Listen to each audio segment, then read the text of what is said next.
su Biblia y ábrala en el Evangelio según escribió San Mateo, capítulo 12.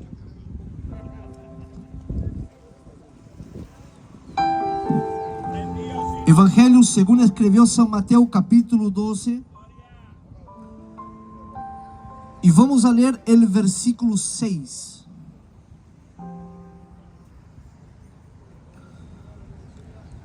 ¿Alguien me puede conseguir una piedrita, algo para poder poner aquí? El viento me está hojeando la Biblia. Evangelio según escribió San Mateo, capítulo 12 y versículo 6. Ahí llegó la piedra angular. Amén. Cristo es la piedra. Amén. Evangelio según escribió San Mateo, capítulo 12 y versículo 6. Vamos a tomar lectura del texto bíblico que nos dice así: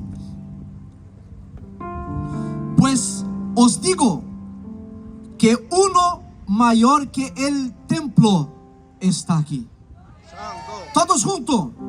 Pues os digo que uno mayor que el templo está aquí. Cierra tu ojo en este momento, inclina tu cabeza, cierra su Biblia y vamos a orar al Señor. Padre, estamos orando en este momento agradecido por tu palabra, sabiendo que tu palabra es fiel, justa y santa. No oramos por ella porque sabemos que es santa y es pura, pero oro por todos aquellos que están aquí en este lugar, para que puedan, Señor, almacenar tu palabra en sus corazones, que esta palabra pueda encontrar una buena tierra y pueda producir fruto a 30, 60 y 100 por uno.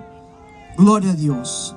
Pueden tomar su asiento. Yo quiero hacer algunas consideraciones. En primer lugar, quiero parabenizar la iniciativa del pastor Godsmith por este evento en esta fecha tan especial para esta nación, que es el 18, la semana del 18 de septiembre.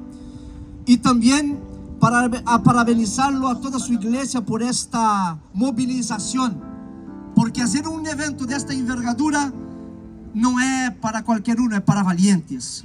También saludar al pastor Alejandro Rivero, que mañana va a estar trayendo la palabra del Señor, y su hermosa iglesia que se desprendieron allá de Santiago en este tour, y aquí están para alabar el nombre del Señor Jesús. Amén.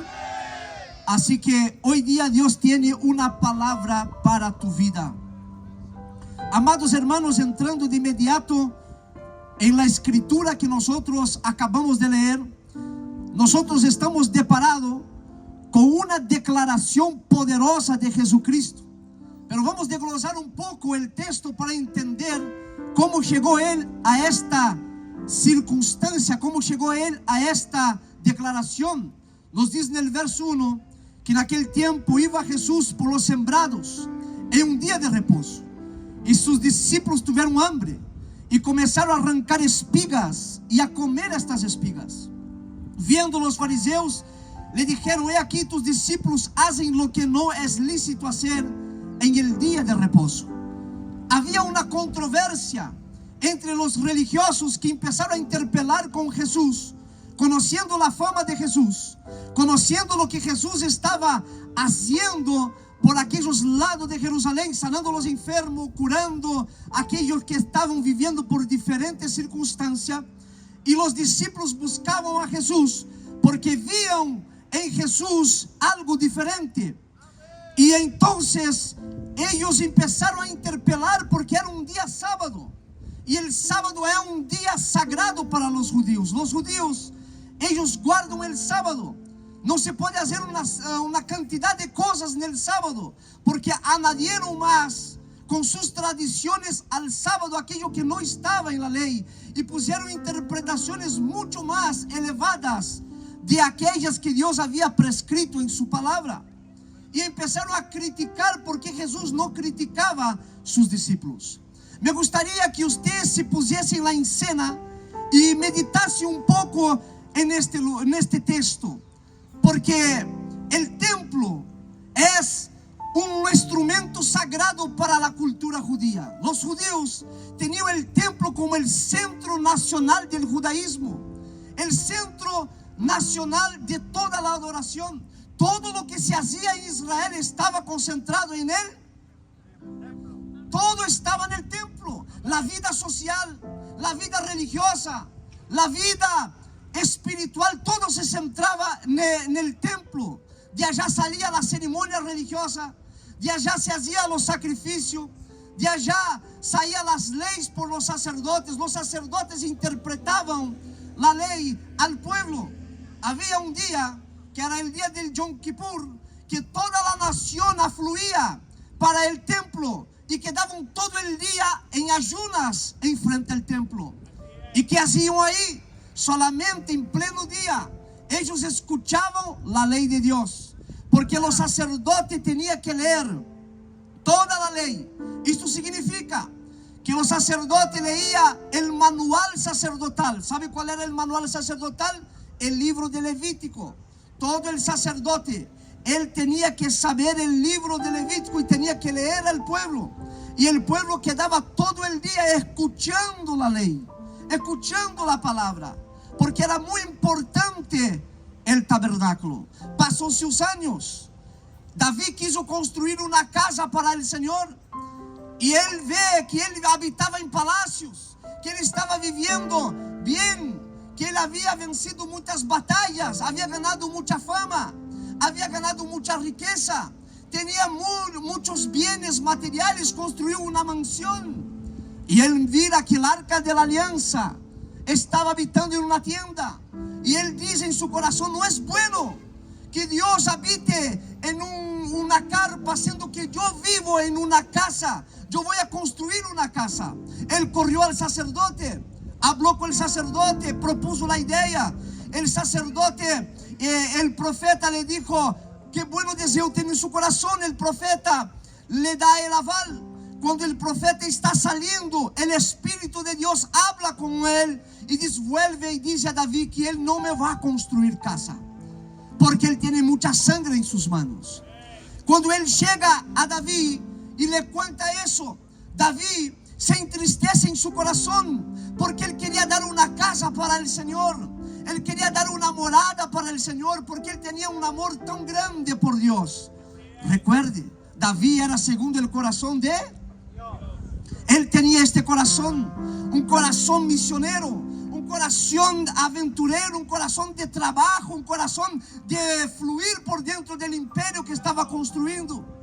Y cuando él recibe esta noticia le golpea las emociones, pero no se desanima, porque el profeta dice: tú no me construirás casa, pero tu hijo, sí, tu descendencia va a construir una casa. ¿Qué hace David? David no se desanima. Él empieza a recoger toda la riqueza que tenía, el oro, la plata, los utensilios. Empieza a organizar un proyecto y deja todo preparado para que cuando aquel joven que nació, que se llamaba Salomón, él pudiera construir un templo y una casa para Dios. Salomón construyó un templo, un megatemplo, más de 1,600 hombres solo para cortar madera. Una construcción majestuosa. Y cuando él construye ese templo, entonces él hace una oración en aquel lugar y pide para Dios estar siempre atentos sus oídos para las oraciones que se hacen en aquel lugar. Y dice la palabra de Dios que cuando él construye este lugar y el día que va a hacer una fiesta, la gloria de Jehová descendió en aquel templo, llenó aquella casa.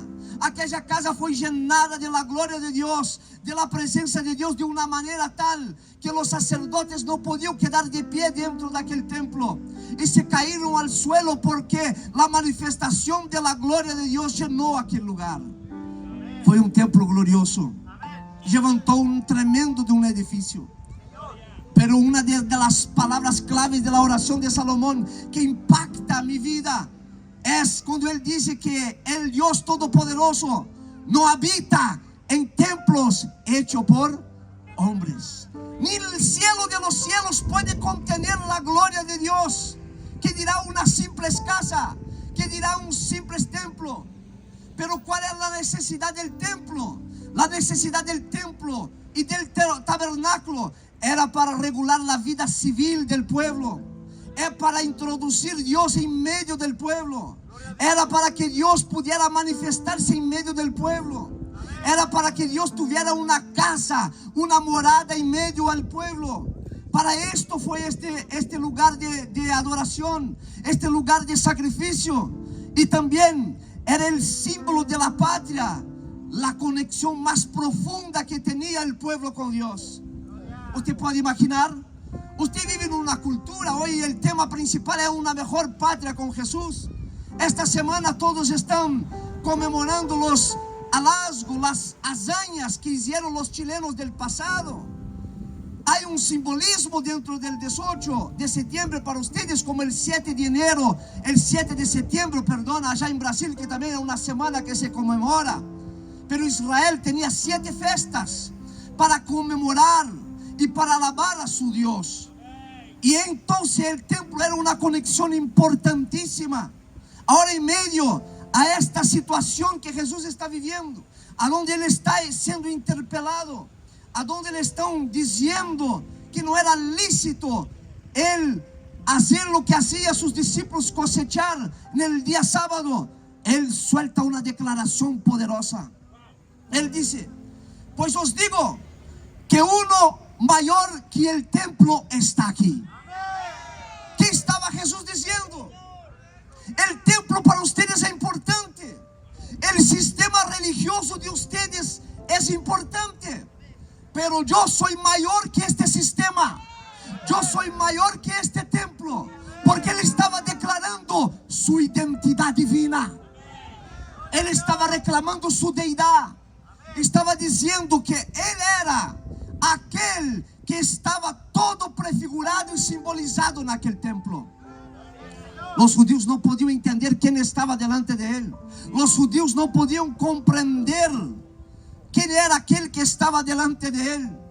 En Hebreos capítulo 13 y versículo 14 dice así: porque no tenemos aquí ciudad permanente, sino que buscamos la porvenir. La ciudad, aquella que estamos buscando. ¿Usted quiere una mejor patria? ¿Usted quiere un lugar mejor? Les tengo la noticia que no es aquí en Chile, no es allá en Brasil, no hay ninguna nación, porque la mejor patria es la que va por venir, es la que va a descender del cielo, la nueva Jerusalén, la que va a venir de allá. Jesús está declarando: yo quiero romper con este sistema, yo quiero romper con el espíritu de religiosidad de ustedes. Porque está diciendo: ¿cómo puede alguien ser mayor que el templo, el centro del sistema religioso y nacional? Esto para los judíos fue una ofensa. Cuando escuchan a Jesús decir que Él era mayor que el templo, fue una ofensa. Querían matarlo. ¿Por qué? Porque se estaba declarando Dios. Se estaba declarando mayor do que aquel templo que había sido construido por los hombres. Jesús es mayor que cualquier templo o nación. Jesús es mayor que Chile. Jesús es mayor con cualquier nacionalidad que está aquí. Jesús es mayor que cualquier prefecto. Jesús es mayor que cualquier alcalde, que cualquier autoridad que existe en este mundo. Él es el mayor. Él es el que tiene todo el poder. Él nos ofrece una patria celestial, una ciudadanía eterna. A ver cuántos chilenos tienen aquí llevando las manos. La mayoría, ¿cierto? Otros extranjeros llevando las manos, me incluyo yo. Tenemos diferente cultura, diferente forma de ser, diferente enseñanza, diferente crianza.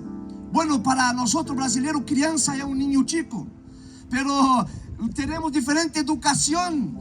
Pero Jesucristo nos ofrece una nación a donde todo pueblo de lengua, tribu, no importa la nacionalidad, va a habitar allá, va a estar en aquel lugar, va a vivir allá y va a hablar un solo idioma. Hoy hablamos distinto. El hermano que dice ataca Brasil ahí, yo lo he escuchado muchas veces. Hay otros que hablamos de otra forma, ¿cierto? Pero allá nosotros no nos vamos a confundir, porque vamos a hablar un mismo idioma, una sola lengua, una sola palabra. Aleluya. ¿Cuántos quieren que siga?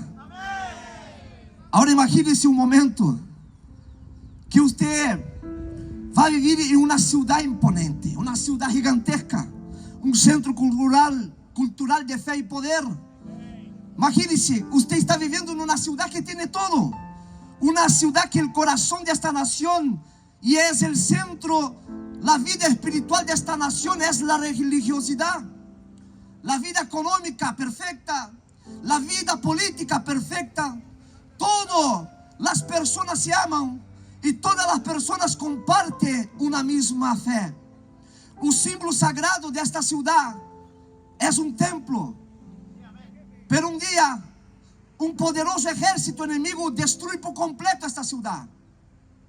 Mata a sus niños, saquea las casas, mata a las mujeres, las violan, las destruye, roban toda la riqueza y van allá en la identidad, en el símbolo de esta nación, y destruye lo más preciado que es el templo, y la destruye por completo. Empieza la lamentación de este pueblo. Aquello que parecía sólido e indestructible fue derrumbado a los cimientos. La ciudad que había sido el orgullo de este pueblo quedó en ruinas. Esta historia que yo le estoy contando hipotéticamente no es una historia hipotética. Esto pasó. Este relato fue en el año 70 después de Cristo. Jerusalén, esta ciudad fue destruida. Entraron en Jerusalén. El general romano Tito saqueó el templo, lo destruyó, lo dejó en ruinas. Violaron las mujeres de Israel, las santas mujeres de Dios. Pescó un chancho y lo sacrificó en el altar. Destruyó todo aquel sistema. Y lo más asombroso de eso es que Jesús había advertido sobre eso. En Mateo capítulo 24 y versículo 12 él dice: ¿ves todo esto? ¿Ves todo este templo? De cierto digo que no quedará aquí piedra sobre piedra que no sea derribado. Jesús pronunció estas palabras porque un día los discípulos estaban sentados con Jesús en una colina y están mirando el templo. Y Jesús dijo: todo eso se va a destruir. Pero Jesús no solo predijo la destrucción del templo, también él redefinió la relación del hombre con Dios. Esto pasó 44 años después que Jesús pronunció esta palabra profética. Pero yo me quedo con la otra palabra profética cuando él paró delante de aquellos religiosos y dijo a ellos: ¿sabe qué? Uno mayor que el templo está aquí.